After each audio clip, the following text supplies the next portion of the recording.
Total अगर 100 number है तो उसमें से 50 नंबर तो आपके टेस्ट के होंगे। अगर टेस्ट में मैंने 80% नंबर लिए तो मुझे 40 नंबर मिल जाएंगे 50 में से।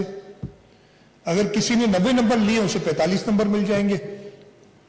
किसी ने 50 नंबर लिए तो उसको 25 मिल जाएंगे। तो ये ट्रांसपेरेंटली आ गया।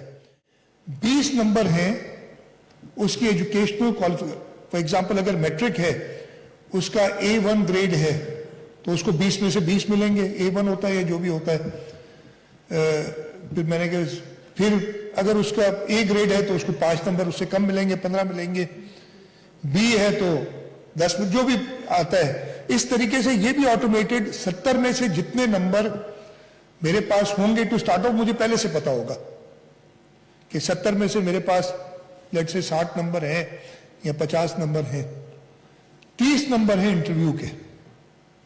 अब इंटरव्यू के अंदर ये 30 नंबर सिर्फ सब्जेक्ट होंगे, इसलिए कि ये भी जरूरी है। लोग कहते हैं कि जी आप क्यों करते हैं? देखिए, हर जॉब का अपना एप्टीट्यूड होता है।